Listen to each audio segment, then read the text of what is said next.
Shalom, je suis heureux de vous retrouver encore une fois pour notre moment de partage dénommé Be for Church. Nous avons entamé une série sur guérir des 7 plaies de l'Église. Guérir des 7 plaies de l'Église. Et cette série est extraite de mon livre Les 7 plaies de l'Église. Ce sont des conseils et des révélations de principes de Dieu qui s'attachent à comment se comporter dans la maison de Dieu, dans l'Église de Dieu, comme la Bible dit en 1 Timothée 3, qui est l'appui et la colonne de la vérité. Et précédemment, nous avons mis l'accent sur les plaies de la tête, et c'est par ça que nous avons commencé d'ailleurs, la couronne d'épines ou les plaies de la tête. Et nous avons parlé de la première épine, qui est le mépris de l'autorité. Je prie pour vous au nom de Jésus. Que Dieu vous fasse la grâce de ne pas être une épine dans le corps de Christ, une épine dans votre assemblée. Je veux que nous prions ensemble avant d'entamer la suite de notre merveilleux sujet sur guérir des plaies de l'Église. Prions ensemble. Père, nous te bénissons et nous te rendons l'honneur et la gloire qui te sont dues. Seigneur, non pas à nous, mais à ton nom donne gloire. Cette plateforme n'est pas pour révéler la sagesse d'un homme ou la qualité humaine, mais cette plateforme, c'est pour faire connaître tes voies. Nous voulons que tu utilises chaque seconde, chaque minute pour faire ce qui te glorifie, faire ce qui te plaît. Dispose une onction particulière pour nous instruire. Dispose une onction particulière pour labourer les cœurs. Et tel que tu me l'as dit, que cette plateforme puisse aider les chrétiens à être de meilleurs fidèles dans leur assemblée et puisse aider aussi nous qui sommes serviteurs de Dieu à être de meilleurs leaders. Merci pour cette nouvelle série. Je le fais par obéissance et je crois que tu bénis l'obéissance. Bénis donc, Seigneur, ce moment. Bénis ceux qui se connecteront et permets que nos vies en soient impactées pour la gloire de ton nom. Au nom de Jésus. Amen. Alors, la plaie que nous voyons aujourd'hui, toujours dans les plaies de la tête, j'ai envie de dire l'épine que nous voyons aujourd'hui. Dans les plaies de la tête, c'est les mauvais raisonnements. Les mauvais raisonnements. En 2 Corinthiens 10, verset 5, Paul dit, nous réversons les raisonnements et toute hauteur qui s'élève contre la connaissance de Dieu et nous emmenons toute pensée captive à l'obéissance du Christ. Vous savez, dans la logique de Dieu, le raisonnement n'est pas toujours un signe d'intelligence. Dans la logique de Dieu, le raisonnement n'est pas toujours un signe d'intelligence. C'est souvent un signe d'incrédulité. Et c'est souvent un signe de folie. La sagesse de Dieu est diamétralement opposée à la sagesse des hommes. Ça veut dire l'intelligence et la sagesse qu'il nous faut pour fonctionner avec Dieu et dans la maison de Dieu sont différents de l'intelligence et la sagesse qu'il nous faut pour fonctionner dans le monde. Le piège dans lequel nous tombons aujourd'hui, c'est que plusieurs dans cette génération vont à l'église sans être transformés par le renouvellement de l'intelligence et veulent appliquer les lois traditionnelles, les lois familiales, les lois de société à l'église. Et ce n'est pas normal. C'est la raison pour laquelle plusieurs sont en retard. Et c'est aussi la raison pour laquelle plusieurs sont choqués, n'est-ce pas, de voir comment est-ce que l'Église est censée fonctionner, choqués d'apprendre des principes, choqués d'apprendre, n'est-ce pas, de nouvelles lois, choqués de découvrir la justice du royaume. Vous savez, Jean-Baptiste a failli être victime de cette sagesse humaine, de ce raisonnement humain. En Matthieu le chapitre 3, la Bible dit, lorsque Jésus est venu se faire baptiser, Jean-Baptiste a refusé. Parce que dans sa logique humaine, et ce qui était normal, mais qui n'était pas vrai selon Dieu, dans la logique humaine, c'est celui qui est grand qui baptise celui qui est petit. Et Jésus lui a dit, effectivement, ça c'est la logique humaine. Ça c'est la logique humaine. Mais il y a quelque chose que j'appelle convenable. Convenable. Vous savez, la sagesse de Dieu est convenable. La sagesse de Dieu est convenable. Et quand il parle de convenable, parle de convention. Qui parle de convention, parle d'une dimension dans laquelle la convention est déterminée. Et la convention divine est déterminée dans la dimension divine. Et si vous n'êtes pas né d'eau et d'esprit, vous ne pouvez pas comprendre la convention divine. C'est pourquoi la Bible dit en Romains 12, soyez transformés par le renouvellement de l'intelligence afin que vous puissiez discerner quelle est la volonté de Dieu, ce qui est bon, agréable et parfait. Les mauvais raisonnements empêchent beaucoup de chrétiens de rentrer dans leur bénédiction. Les mauvais raisonnements empêchent beaucoup de chrétiens de s'intégrer pleinement dans l'Église. Parce qu'ils croient que la liberté dont la Bible parle, que Christ nous a obtenue par la croix, c'est le libertinage. Et ils veulent prétendre de cette liberté pour se comporter comme ils veulent se comporter dans l'Église. Ils n'acceptent pas que quelqu'un qui n'est ni leur père, ni leur frère, ni leur leur patron, quelqu'un qui ne peut pas leur apporter quelque chose de matériel, soit celui qui décide pour eux et qui leur donne des instructions. Voici là une plaie dans l'Église. En fait même, le mépris de l'autorité souvent part du problème de raisonnement. Les adultes réfléchissent comme les adultes, les vieillards réfléchissent comme des vieillards, les enfants réfléchissent comme des enfants. Et personne ne se préoccupe de savoir, est-ce que ça va dans le sens de la volonté de Dieu? La vérité, c'est que tant que vous avez les mêmes raisonnements, vous ne pourrez pas être aligné à ce qui est bon, agréable et parfait. Le royaume de Dieu a sa propre manière de fonctionner. L'humilité aussi, c'est d'accepter et de s'aligner à comment le royaume de Dieu fonctionne. J'ai envie de dire, lorsque vous rentrez dans une église, pour être plus clair, lorsque vous rentrez dans une église, déposez votre cerveau à côté. Parce que là, Jésus ne nous a pas appelés des aigles. Jésus ne nous a pas appelés des sages. Jésus nous a appelés ses brebis. Qui dit brebis dit mouton. Ce n'est pas un thème injurieux. Jésus est en train de donner la caractéristique qui va vous permettre de recevoir les choses de Dieu et de posséder les choses de Dieu et de vivre aisément dans le royaume de Dieu. C'est lui qui a créé tous les animaux et il connaît les animaux qui sont les plus nobles. Il aurait pu dire nous sommes des lions. Oui, dans certains aspects, nous sommes des lions. Mais en ce qui concerne l'église, nous sommes ses brebis. Lorsque vous rentrez dans l'église avec un raisonnement mature, solide, qu'on ne peut pas renverser et qui ne peut pas être renouvelé, bien-aimés frères et sœurs, vous serez frustrés. Parce que le problème, c'est que vous pouvez être destiné à de grandes choses. Mais c'est l'obéissance aux instructions qui vous obtient le droit de bénéficier de ces choses.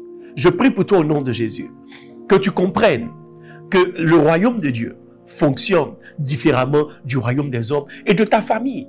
Yes, beaucoup de personnes aujourd'hui sont formatées par les lois de leur famille et ils ne peuvent pas s'adapter aux règles de l'église. Mauvais raisonnement, mauvais raisonnement. Alors comme je disais en introduction, le raisonnement n'est pas toujours un signe d'intelligence. C'est souvent un signe d'incrédulité et un signe d'ignorance et même si vous voulez un signe de folie. Les mauvais raisonnements ont le pouvoir de vous rendre orgueilleux et incrédule. Yes. Parce que quelle que soit la forme que prend votre raisonnement, vous vous incluez dedans. Votre complexe s'exprime par le raisonnement. Votre complexe de supériorité s'exprime par le raisonnement. L'orgueil de la vie s'exprime par le raisonnement. Et voyez, si vous êtes victime de votre raisonnement, vous pouvez être orgueilleux. Alors que la Bible dit, Dieu résiste aux orgueilleux et il fait grâce aux humbles. Cultiver le raisonnement vous empêchera d'intégrer aisément une communauté et de servir et devenir une brebis docile, utile et dirigeable. Lorsque vous rentrez avec votre raisonnement, vous êtes à cheval sur l'ancienneté, sur l'âge, sur ceci et cela. Et cela vous disqualifiera de pouvoir jouir des merveilles de l'église. Chaque église porte une charge de bénédiction. Chaque église est une porte même du royaume de Dieu. Et lorsque vous n'êtes pas humble pour rentrer par ces portes, je vous dis la vérité, vous ne pouvez pas jouir des trésors qui sont de l'autre côté de la porte. Il est très difficile à un chameau de passer par le trou de l'aiguille. Il est encore plus difficile à un riche en raisonnement, un riche en intelligence, un riche en expérience de rentrer dans le royaume de Dieu. Je prie pour vous, que vos raisonnements soient ramenés captifs à l'obéissance du Christ. La troisième épine de la couronne d'épines, c'est le défaut de révélation et de vision et d'autorité. Le défaut de révélation, de vision et d'autorité. Ce point est très complexe, mais vous aurez l'occasion de découvrir le livre et de voir quels sont les éléments que cela évoque. Mais je veux m'attarder sur le fait que peu de chrétiens ont la révélation de qui est Jésus-Christ. Matthieu le chapitre 16 Pendant que Jésus posait la question à tous ceux qui l'ont suivi depuis longtemps, il dit, qui est-ce que les gens disent de moi? Il dit, d'autres disent que tu es Élie. D'autres disent que tu es Jean-Baptiste qui est revenu. D'autres disent, et ils se sont appuyés sur beaucoup de choses que les gens disent, parce que les gens disaient beaucoup de choses sur Jésus. Et Jésus reformule la question, il dit, pour vous qui m'avez suivi, pour vous qui êtes avec moi, pour vous qui avez fait un pas de plus, pour vous qui vous êtes rapprochés de moi, qu'est-ce que vous avez découvert que je suis? Et il y a eu un silence plat dans la salle. Et voici un doigt qui se lève de loin. C'est le doigt de Pierre. Il dit, moi je sais. Il dit, tu es le Fils, le Christ, le Fils du Dieu vivant. Et Jésus dit, ce ne sont pas la chair et le sang qui t'ont fait quoi? Révéler ces choses. Mais c'est mon Père qui est dans les cieux. Bien-aimés frères et sœurs, la réalité, c'est que vous avez été conduits à Christ par la prédication de l'évangile, qui est la révélation personnelle de quelqu'un sur Christ. Si je dois prêcher sur Jésus, je prêcherai le Jésus que je connais. Je prêcherai le Jésus que j'ai expérimenté. Mais c'est la prédication de l'évangile. Je vais vous présenter un Jésus qui guérit. Mais Jésus veut se révéler à vous, ou si vous voulez, Dieu va vous révéler une dimension de Christ qui est encore cachée. La raison pour laquelle on a un sérieux problème de conversion dans nos assemblées, et on a l'impression que les gens ne grandissent pas spirituellement, les gens ne sont pas fidèles au Seigneur, les gens ne se sanctifient pas, les gens ne sont pas intègres et manquent de crainte de Dieu. C'est parce que la réalité, c'est que peu ont reçu la révélation de qui Jésus est. Nous nous prétendons chrétiens et nous le disons fièrement. Mais combien de chrétiens connaissent Jésus personnellement? Combien de chrétiens comme Pierre sont passés de l'autre côté de la montagne pour demander au Père, révèle-moi qui est Jésus?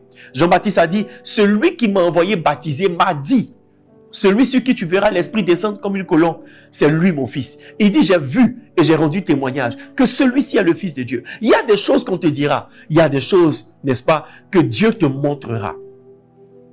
Et vous savez, le fait d'avoir la révélation de Christ accroît votre connaissance de Christ, connaissance objective. Daniel 11, verset 32, il dit, ceux qui connaîtront leur Dieu agiront avec fermeté. Donc, lorsque tu as ta rencontre personnelle avec Christ, lorsque tu as la révélation de Christ, tes actions sont influencées, tes directions sont influencées, tes motivations sont influencées. Et la Bible dit, lorsque nous tournons vers lui les regards, nos regards ne sont pas couverts de honte, nous sommes transformés. C'est la révélation de Christ qui transforme.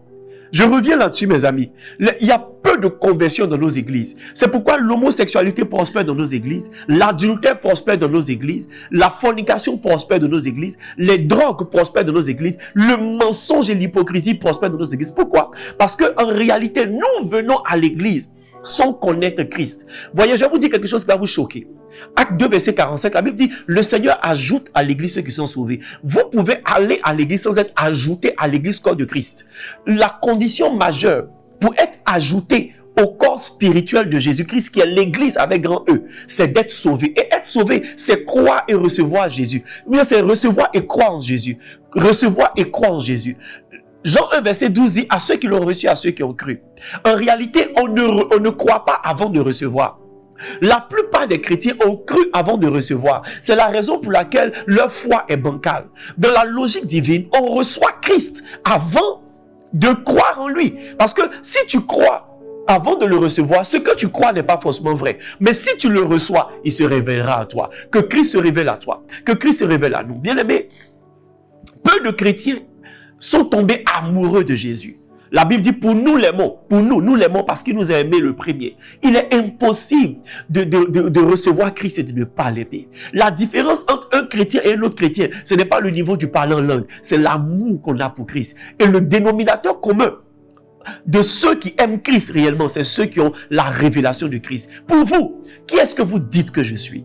Il dit, tu es le Christ, le Fils du Dieu vivant. Quelle appellation, quelle forme, quelle révélation as-tu de Christ? Laisse-moi reformuler. Qu'est-ce que Dieu t'a montré de Jésus? Vous savez, Christ est un peu comme une femme. Une bonne femme, une femme de bonne famille, une femme qui a la crainte de Dieu. Elle ne vous montre pas tous ses atouts dès la première rencontre. Et au fur et à mesure que vous vous montrez intéressé et que vous payez le prix, vous irez jusqu'à la connaître véritablement. Savoir ce qu'elle prépare. Il dit Apocalypse 3, verset 20. Voici, je me tiens à la porte et je frappe. Celui qui m'entend et m'ouvre, je viendrai souper avec lui et lui avec moi. Quelle est cette femme qui prépare pour le premier venu? Quelle est cette femme qui montre ses talents culinaires à n'importe qui. Il y a des choses que vous ne pouvez pas découvrir de Christ tant que vous ne le fréquentez pas un peu. C'est pourquoi la Bible dit, je me laisse trouver par ceux qui me cherchent. Il dit, vous me chercherez et vous me trouverez si vous me cherchez de tout votre cœur. L'Église manque de Jésus-Christ. L'Église a les dons spirituels. Parce que vous voyez, vous pouvez avoir les dons sans avoir celui qui donne. Et l'urgence de l'évangélisation fait que Dieu répand les dons spirituels par son esprit. Mais avoir des dons ne veut pas dire être en relation avec le donateur.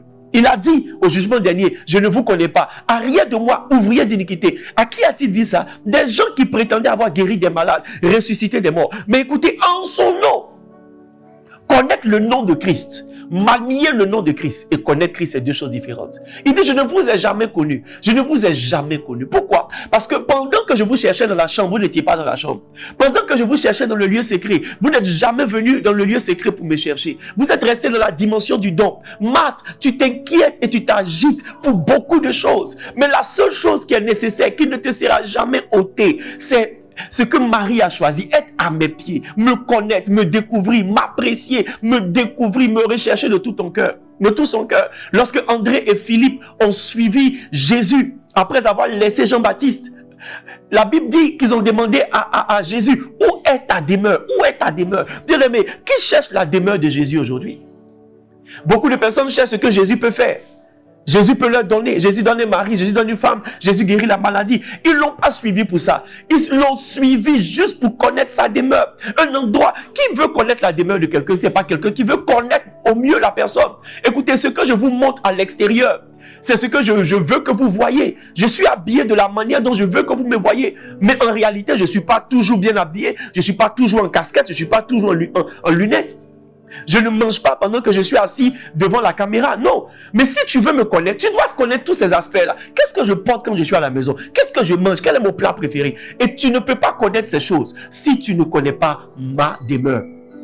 En réalité, bien aimé, peu de chrétiens ont soif de Jésus. C'est là que je réalise que le Saint-Esprit que vous prétendez avoir reçu, vous ne l'avez pas reçu. Parce que la Bible dit, c'est par l'Esprit de Dieu qu'on dit que Jésus est Seigneur. Quel est ce Saint-Esprit que vous avez reçu, qui vous concentre sur le ministère, mais qui ne vous emmène pas à vous retirer pour aller chercher Christ, qui ne vous emmène pas à vous mettre à genoux pour dire, Seigneur, je te cherche et mon âme a soif de toi.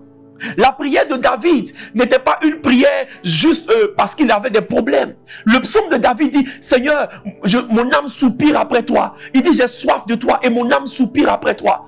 Sous une terre aride, desséchée et sans eau.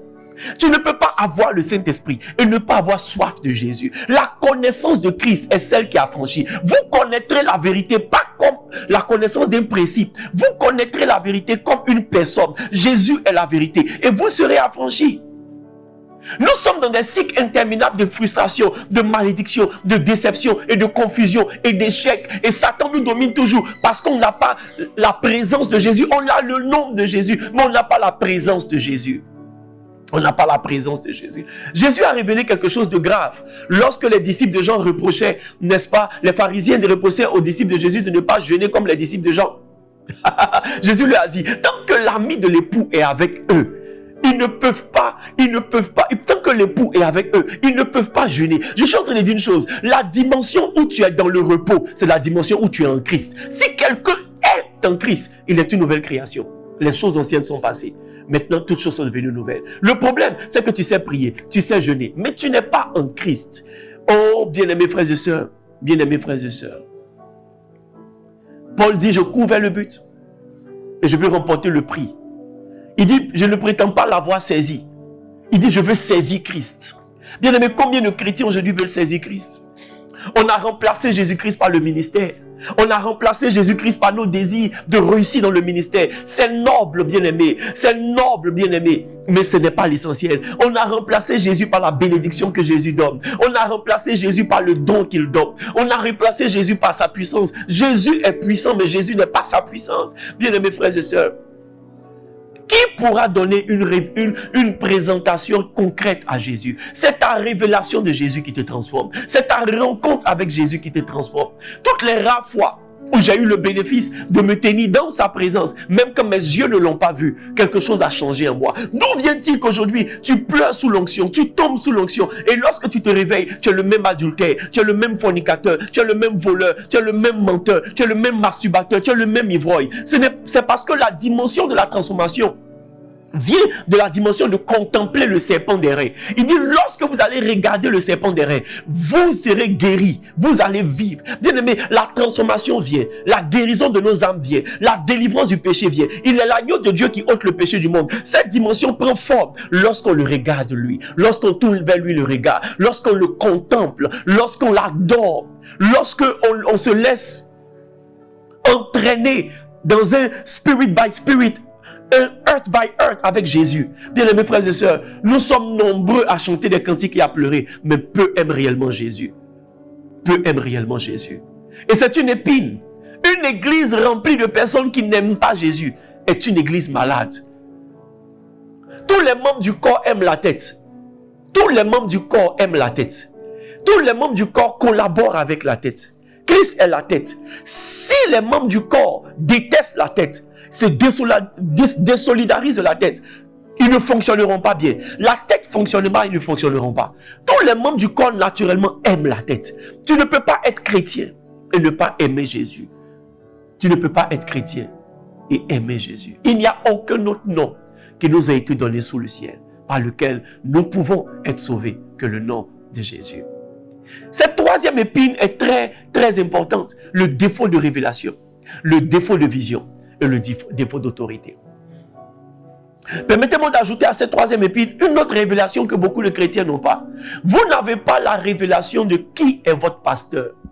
Jérémie 3, verset 15. Il dit, je vous donnerai des pasteurs selon mon cœur et ils vous paîtront avec sagesse et intelligence. C'est Dieu qui donne un pasteur. C'est Dieu qui a donné en Actes le chapitre 9 le nom d'Ananias à Saul de Tarse. Bien-aimés frères et sœurs, bien-aimés frères et sœurs, vous suivez des hommes de qui vous n'avez pas entendu parler. Laissez-moi vous choquer. On ne choisit pas son pasteur.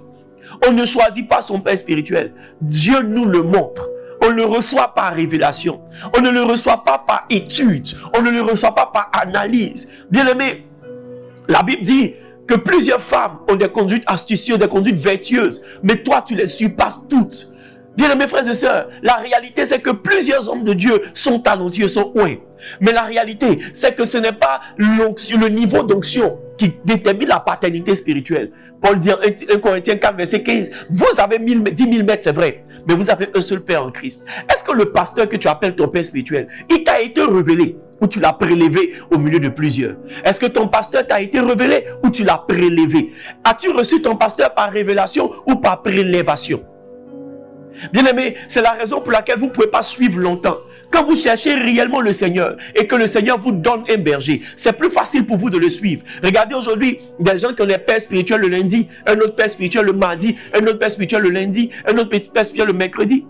Des gens qui changent de père spirituel comme on change de chemise. Bien-aimé, c'est une erreur dans le corps de Christ. Parce que tu n'as pas la révélation.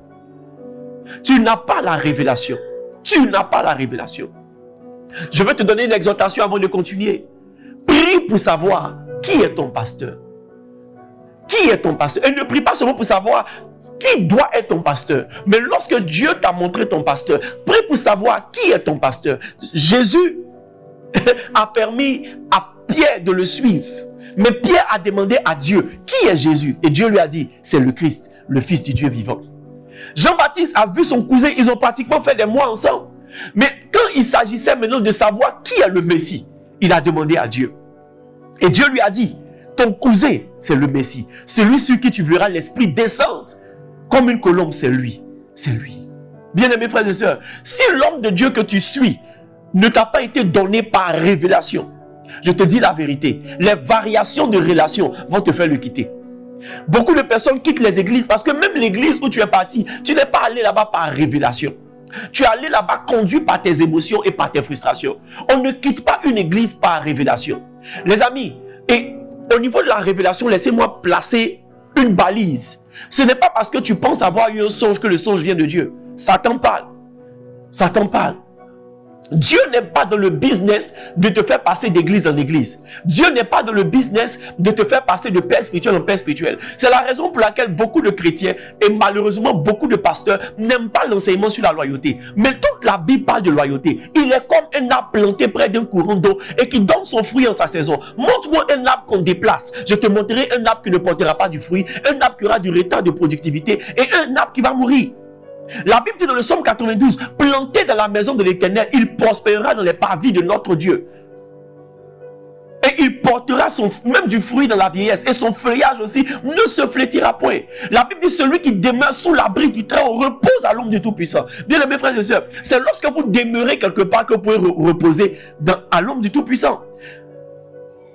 Tout parle de la loyauté. Psaume 133, il est doux et il est agréable pour des frères de demeurer ensemble.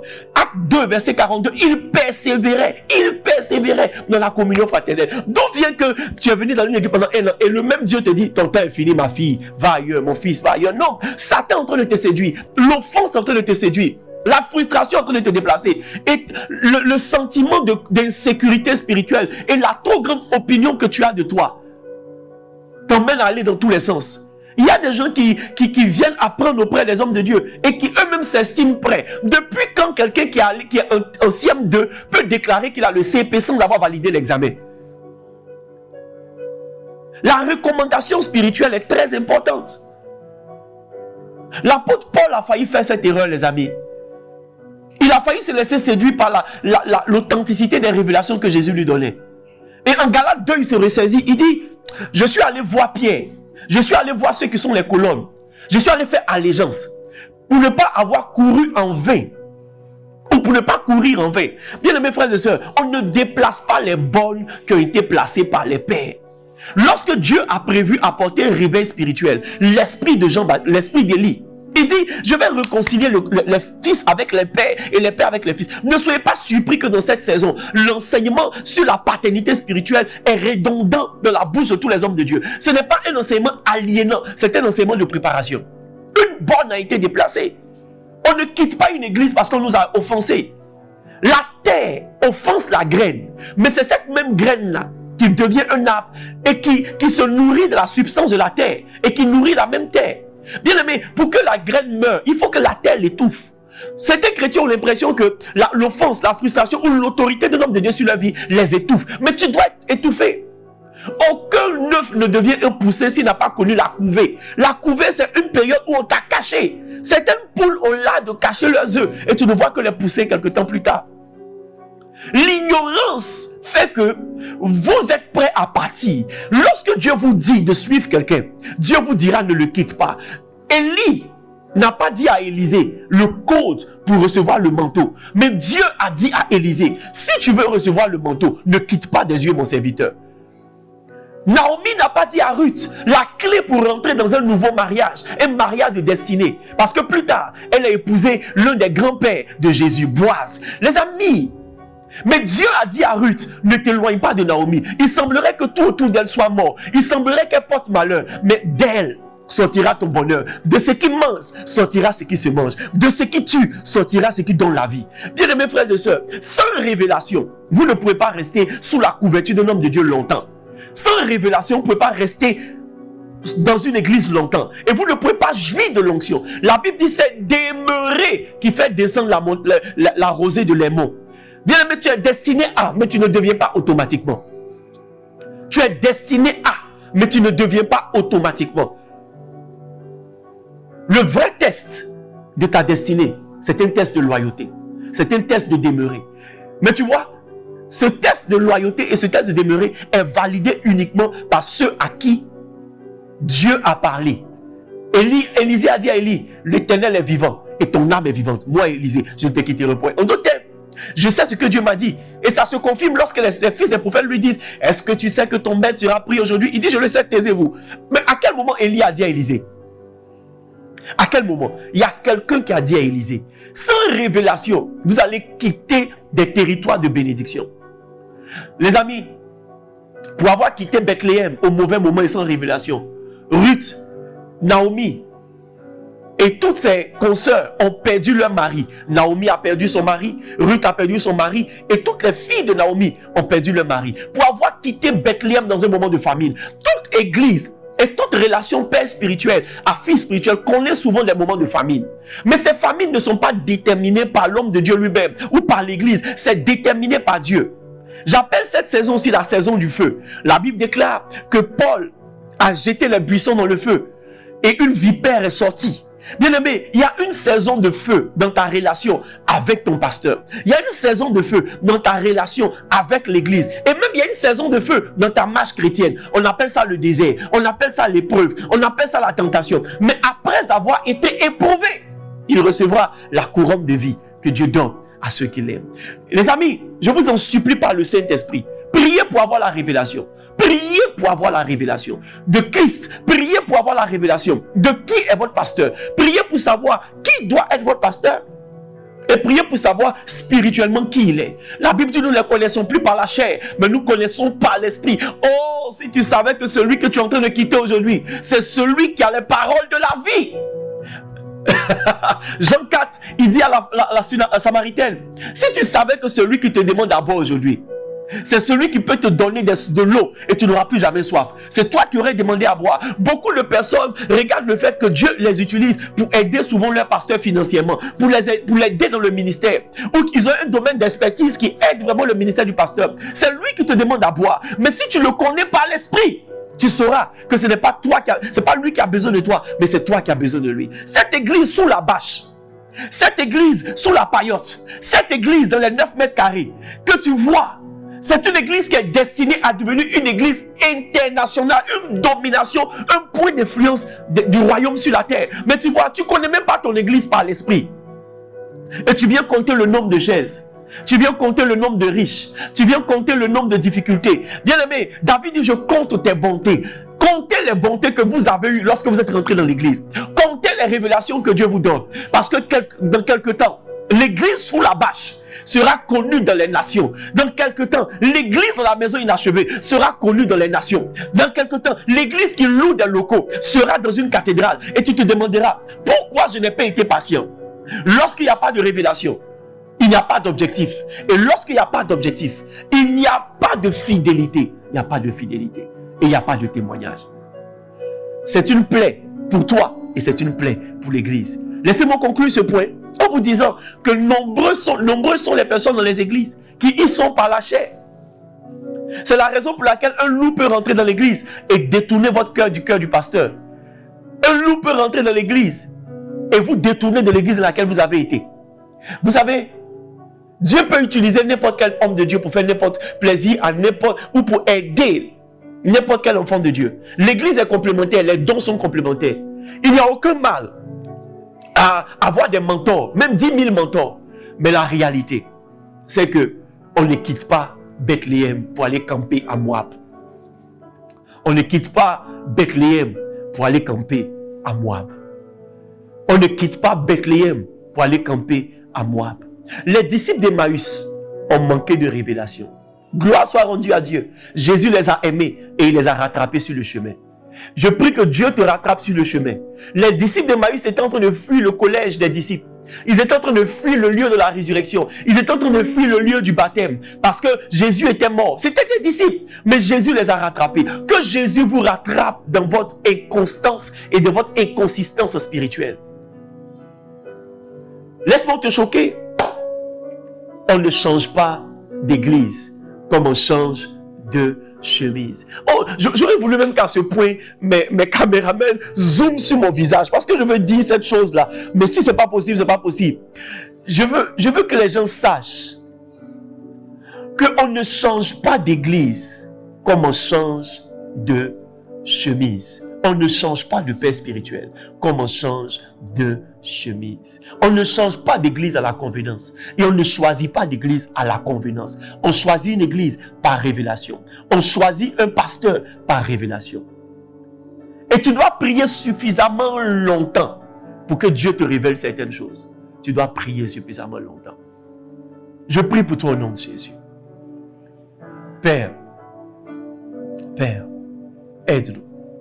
Aide tes enfants. plus le peuple de l'Éternel est constitué de prophètes au nom puissant de Jésus. Laissez-moi finir la session de ce jour avec cette épine qui pour moi est très importante. L'une des épines de la couronne d'épines et l'une des plaies les plus dangereuses, c'est la déconnexion avec la tête. La déconnexion avec la tête. La déconnexion avec la tête. Le Saint-Esprit me met à cœur de m'arrêter là et de consacrer tout un enregistrement juste à ce point. Parce qu'il y a beaucoup de choses à dire sur ce sujet. Je prie pour vous, au nom puissant de Jésus, que Dieu vous aide à ramener captif tout raisonnement à l'obéissance du Christ. Et deuxièmement, que Dieu vous donne la grâce de l'entendre vous parler et de l'entendre vous orienter. Mets en commentaire, Seigneur, révèle-toi à moi. Révèle-toi à moi. J'ai été heureux de partager ce moment avec vous. Likez, commentez et partagez. Mais surtout, écoutez et priez en fonction. Bien-aimés, je crois dans mon cœur que ce sujet vient pour nous aider. La Bible dit Dieu ne tient pas compte des temps d'ignorance, mais Satan tient compte des temps d'ignorance. On n'a pas intérêt dans ces temps de la fin à manquer de révélation des principes de Dieu. Oh bien-aimés frères et sœurs, écoutez, notez, priez, remettez-vous en cause. Ne soyez pas prompts à rejeter. Non, regardez-vous dans le miroir et priez Dieu. Avec la miséricorde de Dieu, Dieu fera de vous de meilleurs chrétiens et Dieu fera de vous de meilleurs pasteurs.